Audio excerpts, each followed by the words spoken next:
Bien sûr, avant de commencer la vidéo, pourriez-vous vous abonner à ma chaîne s'il vous plaît? Il était une fois, dans un village au bord d'une vaste forêt, vivait une petite fille nommée Masha. Elle était vive et curieuse, et adorait explorer ses environs. Un jour ensoleillé, Masha décida de s'aventurer au fond de la forêt, malgré les avertissements de sa grand-mère de rester près de la maison. Alors que Masha s'enfonçait de plus en plus dans la forêt, elle se retrouva perdue. Elle marchait et marchait jusqu'à ce qu'elle tombe sur une petite maison pittoresque. Fatiguée et affamée, elle frappa à la porte, mais personne ne répondit.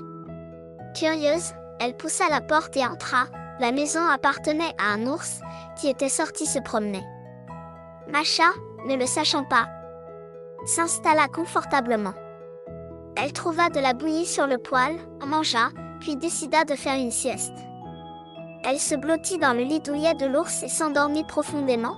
Quand l'ours rentra chez lui, il fut surpris de trouver Masha dans sa maison. Ce n'était pas un méchant ours, mais il était très solitaire et décida de garder Masha comme compagne.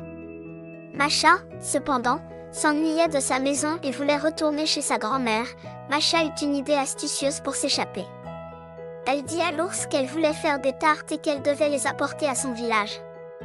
L'ours, étant de bon cœur, accepta de la porter dans un grand panier jusqu'à son village. Masha grimpa dans le panier, mais au lieu de transporter les tartes, elle se cacha en dessous.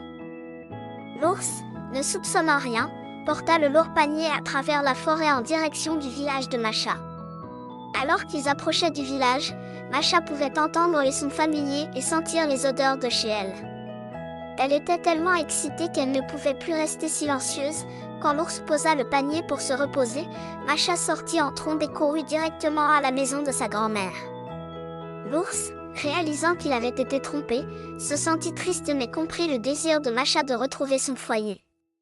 Il fit un signe d'adieu et retourna chez lui dans la forêt.